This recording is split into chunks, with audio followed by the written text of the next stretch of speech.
pendidikan teknologi kimia industri yang ada di Menteng dan di beberapa tempat sebagai dosen terbang.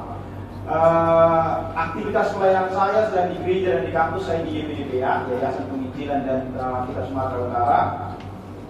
Sekitar 5 tahun ini saya sebagai wakil ketua yayasan. Demikian perkenalan singkat bagi kita. Baik, tema kita hari ini adalah jalan pintas. Mari kita baca dulu satu ayat firman Tuhan sebelum kita akan jauh membahas tentang topik ini. Sebenarnya topik ini gak disukai oleh orang-orang yang melakukan jalan pintas, ya.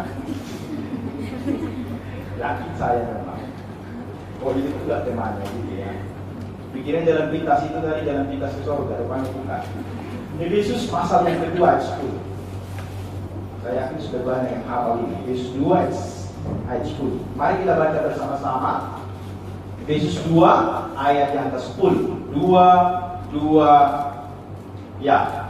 Karena kita ini buatan Allah, diciptakan dalam Kristus Yesus untuk melakukan pekerjaan baik yang dipersiapkan Allah sebelumnya. Ia mau supaya kita hidup di dalamnya.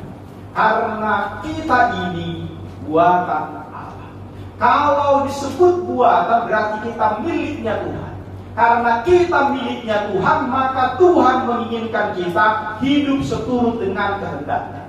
Saudara, hari-hari ini kita hidup sesungguhnya di zaman yang disebut dengan filsafat yang saat ini sedang menguasai dunia adalah pragmatisme. Pragmatisme itu adalah filsafat di dunia pasca postmodern sekarang yang tidak mau ribet.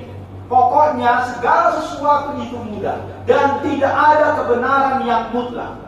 Bagi dia, ketika itu dilakukannya dan dia menganggap itu menyenangkan hatinya, maka itu adalah kebenaran. Jadi kita hidup di zaman sekarang yang kalau bisa semua adalah serba instan. Kalau bisa, hari ini daftar kuliah, bulan depan sudah wisuda, bulan depannya sudah bekerja. Orang sekarang banyak begitu. Saya sebagai seorang dosen di sekolah teologi, kadang-kadang menghadapi orang-orang yang bagi saya kadang-kadang orang ini mau melayani, tetapi sering bertelepon karena nomor handphone saya itu dicantumkan sebagai kontak person di kampus. Banyak nanti orang-orang yang kami sudah belajar selama ini di sekolah Alkitab. Bisakah ngambil S1 itu hanya 1 tahun? Kadang-kadang saya mau jawab, mau marah, mau bagaimana. Tapi begitulah mentalnya hari ini. Beberapa dulu saya pernah mengajar di satu tempat, itu sekolah teologi, yang mahasiswanya kebanyakan guru-guru agama.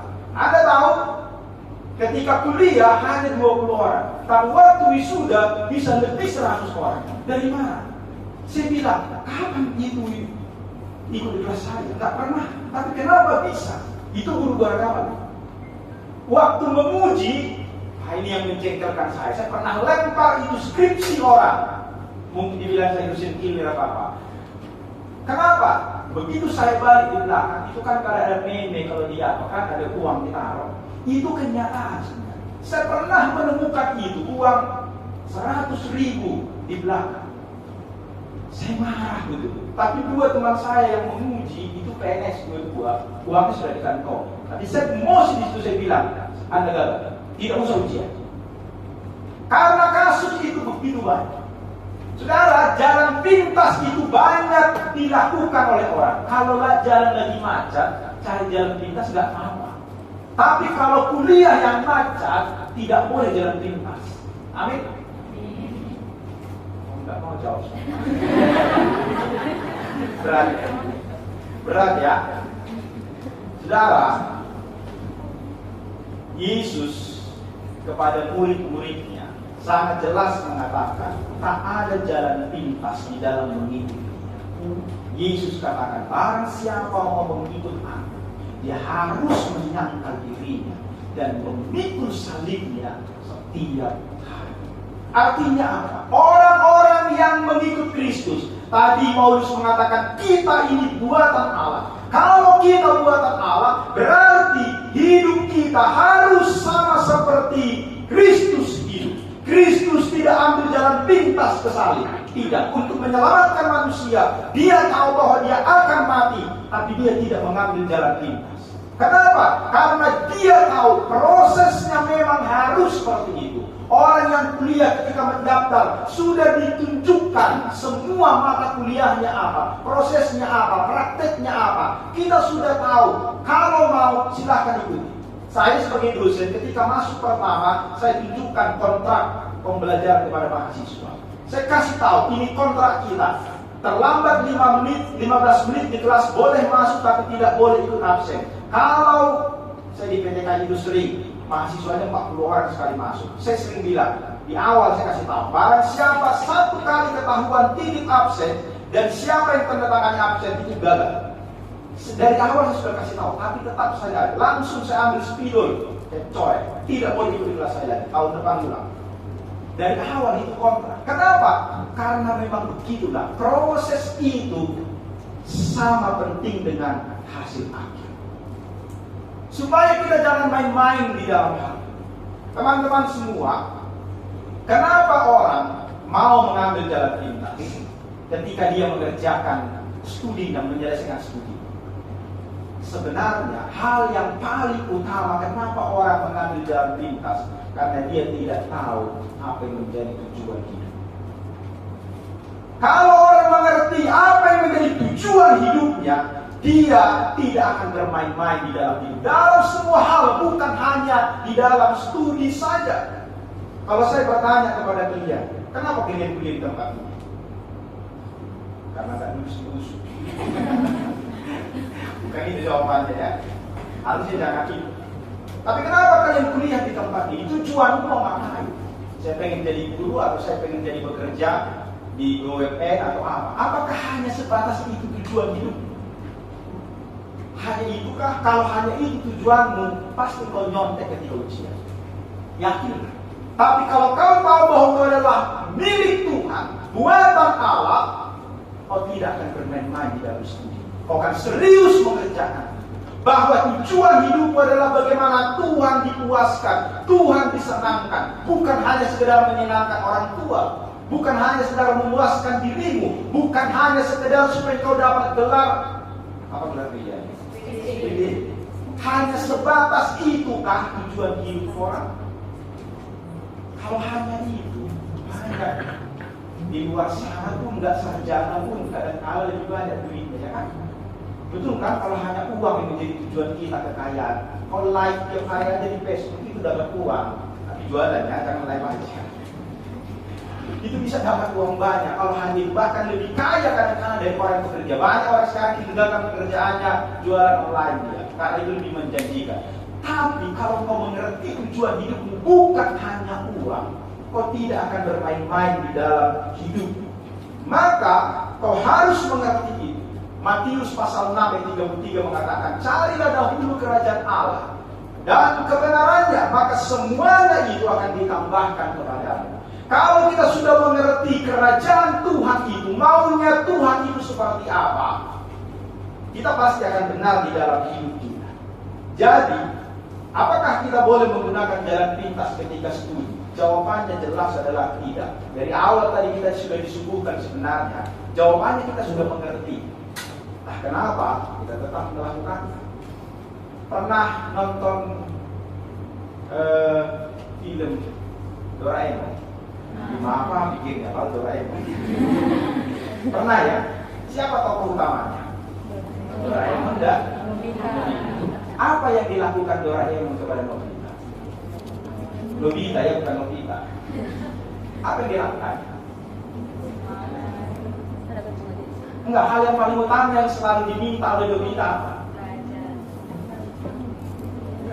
Kalian nonton apa sih?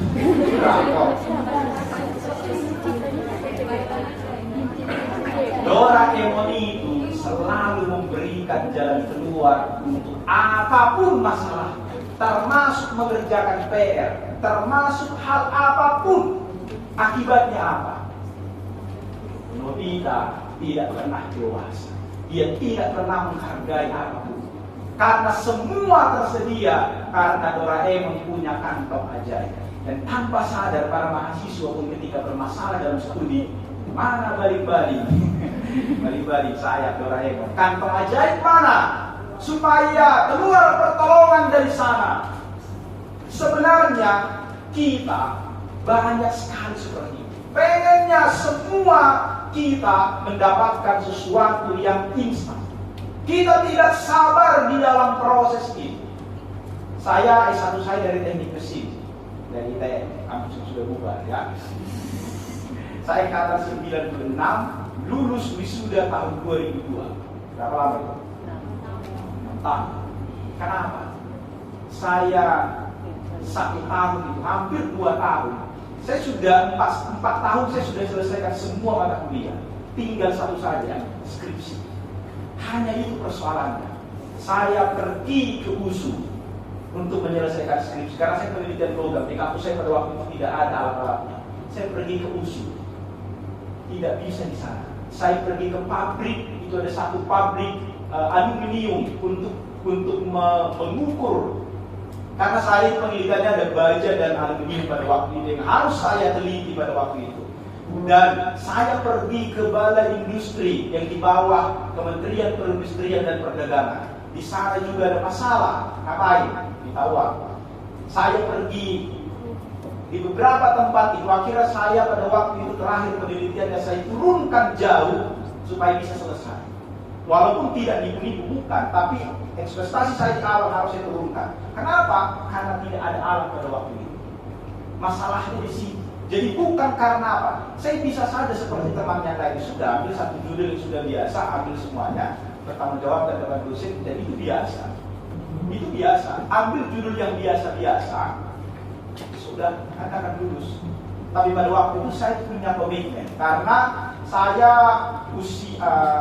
kuliah itu kan baru ketemu KMK sudah ada dulu di kampus. Sudah ada, tapi saya tidak mau. Namanya orang teknik kan, maunya diwakil aja terus. Tapi setelah di semester akhir itu baru saya bertobat, ketemu dengan Tuhan Yesus dalam sebuah KKR. Kemudian saya bertobat, pada waktu itu baru setahun saya dibina di KMK, saya menjadi anggota kelompok kecil, maka harus hidup benar. Dan itu membuat saya harus konsisten. Sebelumnya apakah saya nyontek? Yes, saya ahli dalam nyontek. Dosen tidak akan pernah tahu saya nyontek. Saya mau kasih tahu nanti yang ketiga. Tapi setelah itu saya bertobat. Saya tinggalkan itu semua. Saya pernah IP 1,6, saya pernah IP 1,8, tapi saya lulus dengan IP 3,03. Kenapa? Saya berjuang untuk itu. Setelah saya bertobat dari 2 tahun lagi saya kuliah pada waktu itu, di situ saya bisa. Saya bisa ambil 24 SKS. Kenapa? Karena saya serius di dalam belajar dan tidak ada nego-nego di dalam. Saudara, kenapa proses itu? Sekarang ketika ditanya kepada saya S1 saya itu, apakah saya di awal memang saya sedih karena saya tidak jujur. Tapi itu sebelum mengenal Tuhan Yesus. Tapi setelah saya tahu bahwa saya buatan Allah diciptakan dalam Kristus Yesus, maka hidup saya adalah untuk menyenangkan hati Tuhan, bukan untuk menyenangkan iblis. Jadi proses itu sangat penting. Proses itu sangat penting. Orang yang bersedia melalui proses dan kemudian mendapatkan sesuatu yang diinginkannya, dia akan puas dengan itu. Makanya jangan pernah memiliki mental jalan pintas, tetapi milikilah mental sebagai anak Tuhan yang tangguh dan tidak mudah menyerah. Karena apa? Karena di sanalah terletak nilai-nilai kehidupan yang sangat berharga. Dan akhirnya kita tidak akan menyesal ketika melewati proses itu semua. Jangan indeks prestasi IPK yang menjadi tujuan akhirmu ketika kuliah. Jangan. Lihat saja, bukan yang IP 4,00 kok yang paling cepat bekerja. Nasib itu ada di tangan Tuhan. Ya kan? Ya kan? Susah payah orang bekerja, yang membuat kaya Tuhan juga. Amsal sudah mengatakan itu. Makanya tidak usah terlalu pusing di dalam hidup itu. Bukan berarti kita tidak serius, kita tetap serius. Maksud saya mau katakan adalah, mari kita di dalam semua hambatan itu jangan mudah menyerah. Tetapi milikilah mental sebagai anak Tuhan yang tangguh. Jadi ketidakjujuran itu di dalam proses akademik itu sesungguhnya ini merupakan salah satu masalah yang sangat serius. Dan Anda tahu bukan hanya mahasiswa saja yang melakukan tipu-tipu di dalam studi. Saya tahu ada banyak dosen juga bermain-main di sini. Kebetulan, kebenaran, saya dipercaya di kampus itu adalah di dalam mengelola penelitian. Jadi semua mahasiswa termasuk dosen, seluruh penelitiannya masuk ke saya. Dan saya punya alat deteksi untuk plagiat. Anda tahu ketika saya melakukan mendeteksi itu setiap akhir semester itu seluruh skripsi mahasiswa tesis itu selalu akhirnya di saya. Saya menentukan apakah skripsinya itu layak atau tidak. Yang paling parah itu anak semua. Yang notabene mereka adalah para pendeta dan guru agama. Skripsinya, tesisnya itu di atas 50% itu plagiat. Itu bab 1, bab 2 ya. Kalau bab 3 kan metode penelitian, bab 4-nya kan pembahasan, bab 5 kesimpulan. Jadi yang kalau saya bilang bab 3, bab 4 itu ece-ece aja itu semua. Apalagi kalau sudah sama, metode apa? Kuantitatif, udah sama aja semua itu. Penelitian apa? Penelitian tindakan kelas. Metodenya sama aja semua itu. Nggak usah terlalu aduh, bagi saya itu ece-ece itu semua. Yang paling penting saya perhatikan itu bab 1 dan bab 2. Di situ 50%, pernah itu 100% saya temukan. Seorang pendeta, saya baru kasih tahu namanya, dia sekjen salah satu sinode gereja. Nangis dia di hadapan saya. Saya bilang, ini plagiat. Melawan pada waktu itu, saya tunjukkan. Anda ambil dari skripsi, dari skripsi dia pilihkan. Padahal itu tesis. Parah kan? Dia itu seorang sekjen, pendeta. Kenapa bisa melakukan itu? Karena dia tujuannya hanya supaya dapat gelar. Itu saja persoalan. Makanya tujuan itu harus jelas. Kita kan pernah membaca misalnya ada seorang profesor yang ketika untuk mendapatkan profesornya ternyata artikel-artikel ilmiah yang dilakukan itu adalah plagiat. Kenapa bisa begitu? Karena tujuannya hanya untuk dapat profesornya. Saat ini mungkin saya sedang banyak hal sekarang di dalam belajar tentang salah satu teknologi yang saat ini berkembang. Saya yakin Anda sudah tahu dengan AI itu kan, chatbot itu, ChatGPT, OpenAI, saya sudah pakai itu. Halo, saya sudah pakai untuk kerjakan tugas. Mahasiswa saya ajarin. Tapi saya kasih tahu sampai batas mana mereka boleh mempergunakan. Mereka harus punya integritas, punya nilai. Karena ChatGPT itu walaupun dicoba, saya pernah coba, tolong dulu buat artikel ilmiah tentang judul ini, dibuatkan semua. Metode penelitian apa yang cocok untuk ini, dikasih tahu. Kalau sebatas misalnya metode penelitian apa yang cocok untuk ini, misalnya kita kasih ini persoalan, kira-kira judul yang cocok untuk ini apa, itu dikasih tahu. Tapi kita sebagai mahasiswa kan, mahasiswa Kristen masuk saya, kalau sebatas itu boleh. Tetapi kalau kita suruh misalnya kerjakan dulu ini, misalnya ada tugas Anda, bisa kan dikerjakan? Bisa. Dengan bingung pun kan, ini kan nggak tahu ya? Atau tahu? Kebanyakan nggak tahu. Nggak tahu ini. Saya di kampus baru-baru ini lakukan pelatihan terhadap dosen-dosen memperkenalkan semua itu. Supaya apa? Supaya jangan dibodoh-bodohin mahasiswa. Karena beberapa kali saya temukan tugas mempergunakan itu. Misalnya, saya kasih untuk resume buku, ya kan? Ringkasan buku. Itu hanya dalam waktu beberapa detik itu bisa selesai. Sebentar saja, misalnya buku ini, kalau ada di internet itu dalam buku berbahasa Inggris, itu bisa buatkan dalam bahasa Indonesia. Sebentar saja itu bisa dibuat. Itu bahaya itu di dalam akademik. UGM itu mengatakan dilarang, mahasiswa dan dosen tidak boleh pakai itu. Kalau saya sih di dalam tahap ini saya katakan boleh itu dipakai, boleh, tetapi di dalam batas-batas yang mana. Saat itu sangat membantu saya. Dulu kalau saya menulis satu artikel, kadang-kala sampai 3 bulan tidak selesai. Tapi sekarang 1 minggu saya bisa selesaikan karena bantuannya. Dia bisa mengolah data. Yang berbahaya itu kan, dia bisa mengolah data, dia bisa membuat perbandingan. Ya tetap kita lakukan penelitian, tapi misalnya cari gap teorinya di mana. Dia bisa membantu di dalam banyak hal. Itu sebagai alat bantu, bukan alat utama. Makanya pergunakan itu, kita harus tahu sampai di mana batasnya. Supaya kita benar, jangan bermain-main di dalam hal itu. Bolehkah itu dipergunakan? Kalau saya katakan boleh, tetapi di dalam batas-batas tertentu. Apa bedanya misalnya kita cari dengan pakai Google, ya kan? Kita bisa cari di situ. Yang masalah ketika kita copy paste tanpa membuat referensinya dari mana, itu masalahnya. Kebanyakan kita seperti itu. Nah sekarang misalnya di kampus kita sudah apakah skripsi mahasiswa itu dicek plagiatnya, ya kan? Dengan Turnitin, kan itu kan Turnitin pun bisa kita bodoh-bodohi. Kok saya kasih tahu lah ya, itu bisa dibodohi. Misalnya dengan memparafrase itu pun gampang saja memparafrase itu.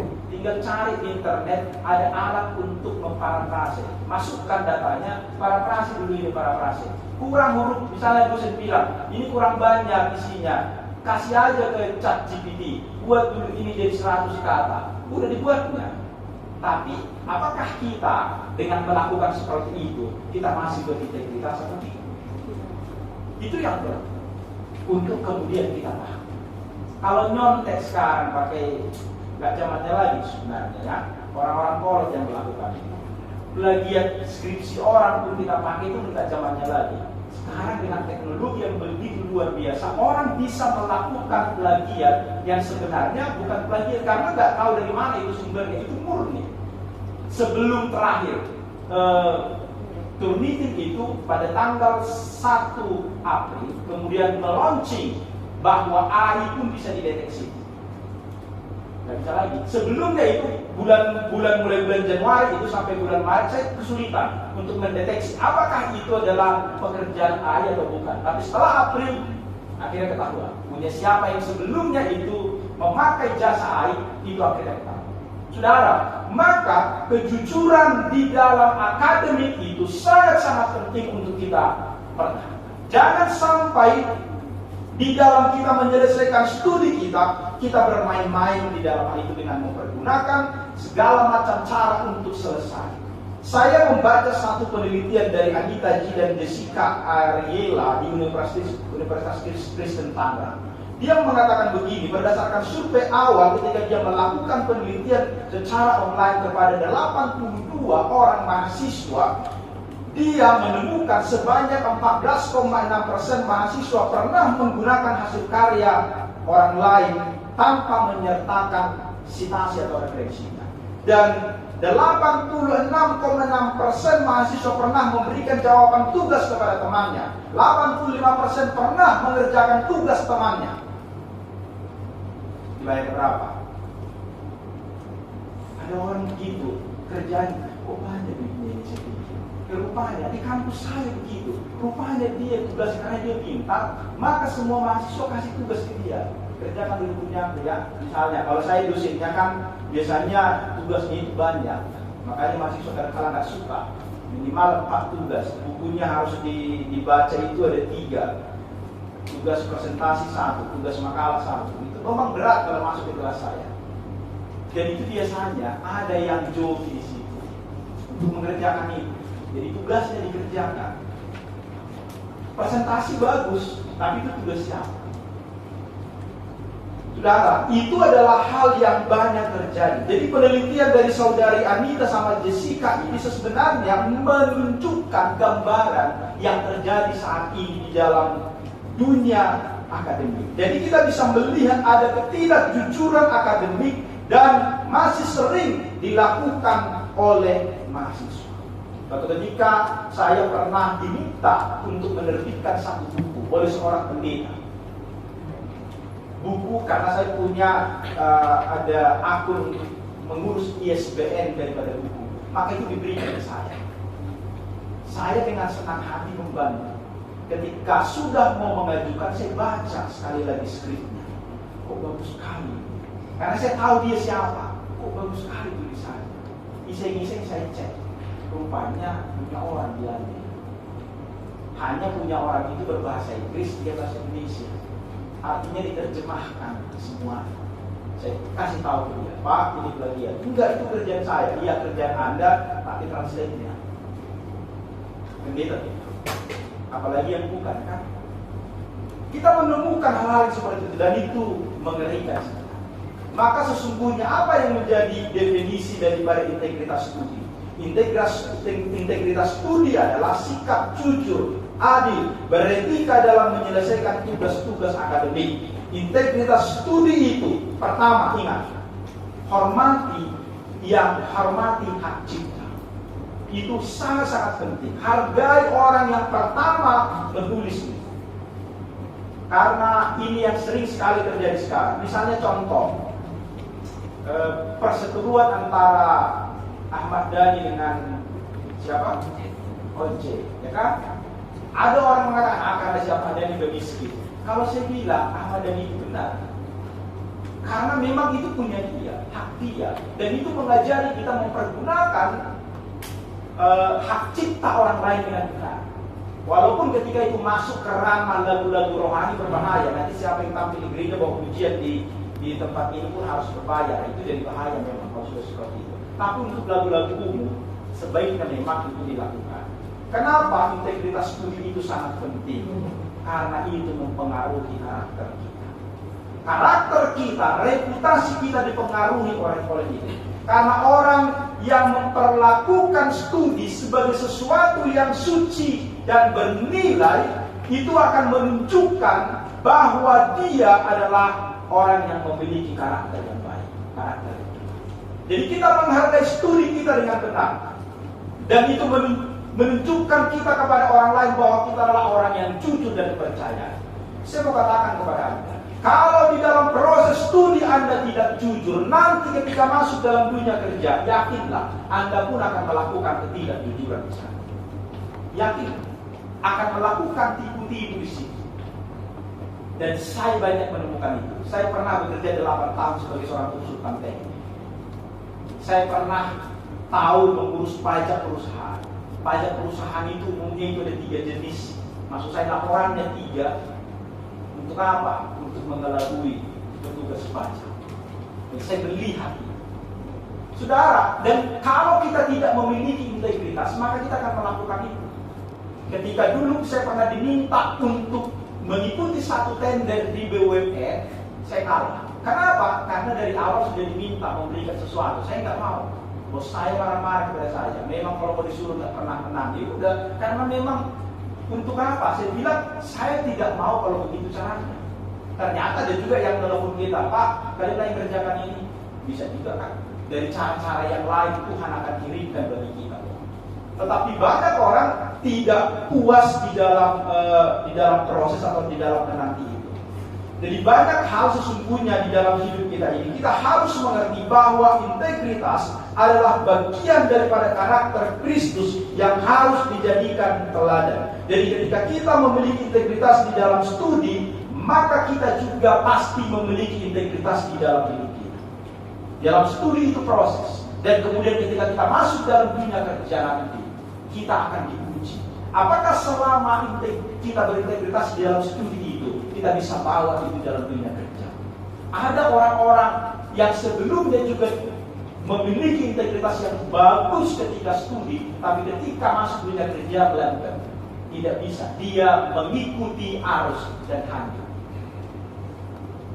Di dunia pekerjaan memang harus ikut arus, tapi jangan hanyut. Ya kan? Karena kalau kita melawan arus pasti dipecat. Jadi kita harus pintar-pintar membawa diri, tetapi jangan sampai kita hanyut di dalam. Maksud saya bukan berarti kita kompromi dengan dosa, bukan itu. Ada hal-hal yang memang kita bisa kompromikan, tetapi kalau itu sudah dosa, misalnya menggelapkan pajak, jangan dilakukan. Karena itu sudah tidak benar. Jadi ketika kita memiliki integritas studi, kita juga mempersiapkan sesungguhnya masa depan kita. Karena setelah kita lulus dari perguruan tinggi, kita masuk dunia kerja, integritas itu menjadi salah satu faktor yang sangat penting. Di situ kemudian kita diuji. Makanya di dalam Amsal 10 ayat 9 mengatakan, siapa berjalan dengan jujur, berjalan dengan percaya diri, tapi siapa yang menyimpang dari jalannya, ini akan diketahui oleh Tuhan. Jadi kita harus hidup benar di dalam studi kita. Maka apa yang menjadi kesimpulan dari topik kita ini? Integritas studi itu sangat penting bagi seorang mahasiswa. Kalau kita anak Tuhan, jangan lagi cari jalan pintas. Kita harus di dalam proses itu kita sabar. Kita memang kadang-kadang, saya harus akui, ada dosen-dosen memang yang menjengkelkan. Ya, luahkan mereka, jangan maki-maki. Benar ya, kalau kau dapat pembimbing atau dosen PA yang tidak menolongmu, luahkan mereka. Saya berusaha menjadi dosen yang baik bagi mahasiswa.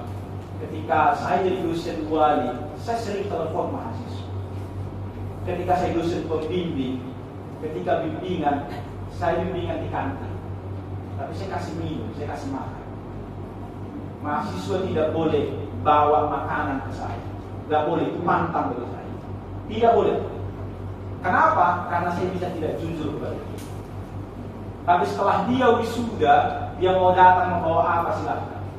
Tapi ketika masa studi, tidak boleh mahasiswa memberikan apapun kepada saya. Saya pernah dikasih mahasiswa dari beras pagi itu setengah truk jeruk.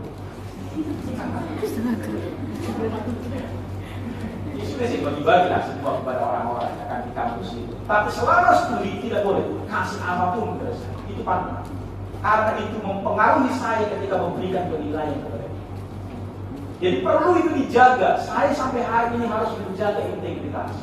Saya tidak boleh berlaku tidak adil kepada mahasiswa. Semua mahasiswa, Anda boleh tanya. Kalau ada mahasiswa saya di kampus di mana saya ada sekarang, mereka tahu saya siapa. Saya pernah menemukan satu orang mahasiswa yang dulu saya pembimbingnya. Saya tidak tahu dia sudah wisuda. Saya pembimbingnya, SK-nya masih ada. Rupanya di tengah jalan diganti. Kenapa? Karena katanya kalau sama saya itu sulit. Saya bingung, di mana sulitnya? Hanya orang-orang yang tidak mau berusaha yang akan bilang dengan saya sulit. Betul. Kenapa? Karena saya selalu telepon mereka. Misalnya 2 minggu nggak datang saya telepon. Mana skripsi? Kenapa belum sampai sekarang belum? Iya Pak, bentar lagi. Jangan lama-lama. Lewat 1 bulan saya nggak mau. Kenapa? Harus begitu motivasinya. Ya kan? Mahasiswa yang tidak mengerjakan pengalaman saya, tugas itu Anda harus punya target. Misalnya semester berapa Anda semester 1, ada tugas-tugas mata kuliah. Minggu ini mana yang harus selesai. Termasuk ketika mengerjakan tugas akhir, Anda harus punya target. Mulai, kalau Anda nggak mulai, nggak akan selesai itu sampai kapanpun. Jangan bilang sulit, dosennya susah ditemui. Berdoa. Tidak ada dosen yang tidak bisa ditebus hati. Pasti. Bulan lalu ada seorang mahasiswa dari Pancabudi, mahasiswa S2. Dosennya mau persulit dia dulu. Saya tanya, siapa namanya? Saya bilang, kasih tahu. Ini Bang namanya. Kita doakan ya malam ini. Padahal sebelumnya susah sekali. Sudah hampir setengah tahun. Tapi dia tidak pernah cerita. Begitu cerita, mari kita doakan. Kita berdoa khusus untuk dosen ini. Itu ada beberapa orang khusus berdoa. Anda tahu besoknya dosennya telepon dia. Datang bawa tesisnya. Langsung ditandatangani. Besoknya, seminggu berikutnya dia ujian berjam-jam. Apa yang tidak mungkin? Ya kan? Hati raja ada di tangan Tuhan, pada hati dosenmu. Iya, tapi berkati dosenmu, jangan mengutuki dia. Kalau kau dikasih nilai ini, bersyukurlah kepada Tuhan. Doakan dia. Benar ya? Dosen saya pikir tidak akan mau memberikan nilai ini kepada mahasiswanya kalau tidak ada alasan. Saya dari awal tadi saya bilang, saya sudah berjanji di awal dengan para mahasiswa ini. Kalau Anda melanggar ini, Anda nilai ini. Jelas. Dari awal saya sudah katakan begini, jika mereka nilai ini, mereka jumpai saya. Ini kan perjanjian kita. Tahun depan pulang, sudah selesai. Akan doakan dosen-dosen. Saya berharap kita semua akan menjadi orang yang berintegritas. Kenapa? Karena dunia ini membutuhkan orang-orang yang berintegritas. Ketika Anda tidak jujur di dalam kuliah, Anda masuk ke dunia kerja, maka Anda juga akan menjadi orang yang tidak jujur. Ketika dunia sedang melakukan ketidakbenaran, diminta anak-anak Tuhan hidup benar di sana, berdiri tegak, memandang kepada Kristus itu. Kita kembali kepada firman Tuhan tadi di Yesus 2 ayat 10. Karena kita ini buatan Allah, diciptakan dalam Kristus Yesus. Dia mau supaya kita hidup di dalam. Yesus mau supaya kita hidup di dalam kebenaran. Yesus mau kita ini orang yang sudah percaya kepada Kristus, hidup kita diharapkan berpadangan dengan Injil Kristus itu. Di awal saya sudah katakan tadi, Kristus saja dia tidak mau mengambil jalan pintas. Dia tahu salib itu akan menjadi akhir daripada pelayanannya di dalam dunia ini. Untuk apa? Menyelamatkan kita orang-orang yang berdosa.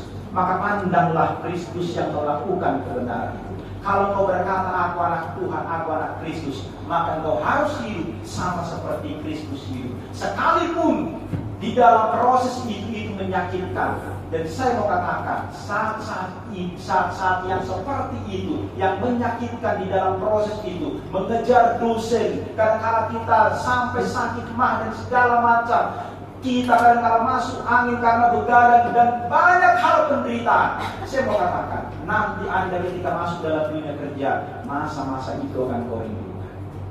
Kenapa? Karena di dalam proses itu, kau menunjukkan bahwa kau sungguh-sungguh taat kepada Tuhan. Dan itu tidak bisa diulangi. Apa yang mau kau ajarkan kepada anakmu nanti? Belum baca dia. Apa yang mau kau ajarkan kepada anakmu nanti ketika ditanya? Bagaimana kau menyelesaikan studi? Jika kau tidak benar di situ, apa yang kau ceritakan? Tapi ketika kau menunjukkan bagaimana hidupmu dengan benar di situ, ada ceritamu nanti kepada keturunan. Dan itu akan menjadi hal yang membahagiakan ketika kau menikah. Maka jangan cari jalan pintas. Tetaplah setia di dalam proses yang sudah ditetapkan di dalam akademi. Dan anak-anak Tuhan yang tetap setia di situ, sekalipun mungkin gara-gara banyak hal ada waktu perpanjangan waktu bagi kita, tidak apa-apa, tetap bersyukur. Karena jalan Tuhan pasti jalan yang terbaik, dan Dia akan menyediakan yang terbaik bagi kita semua.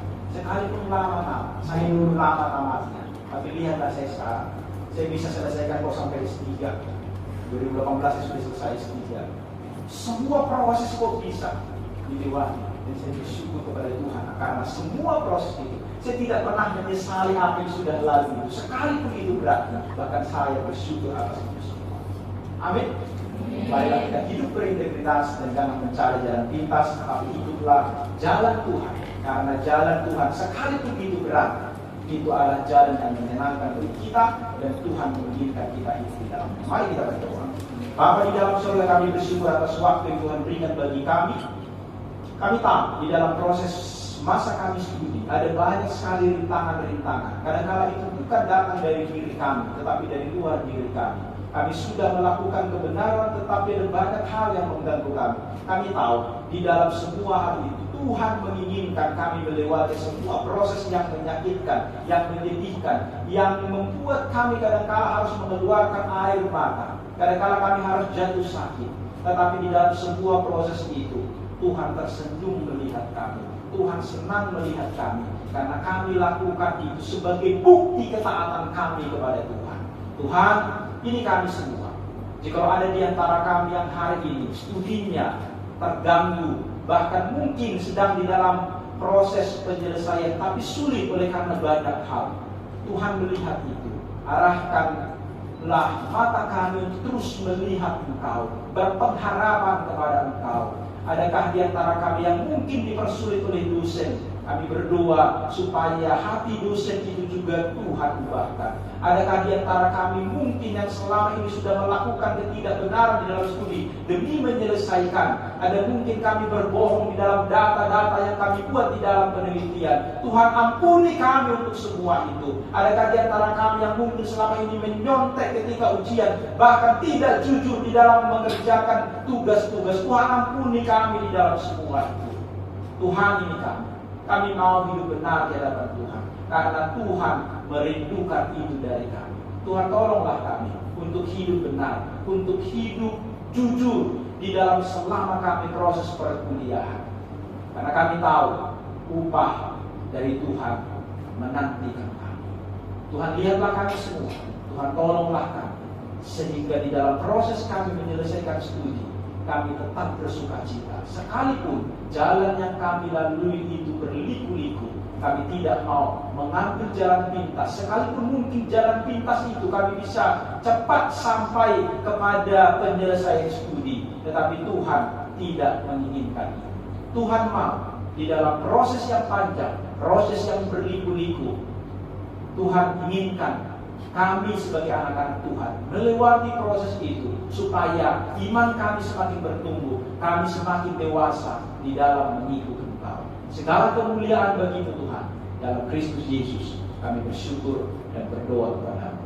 Amin.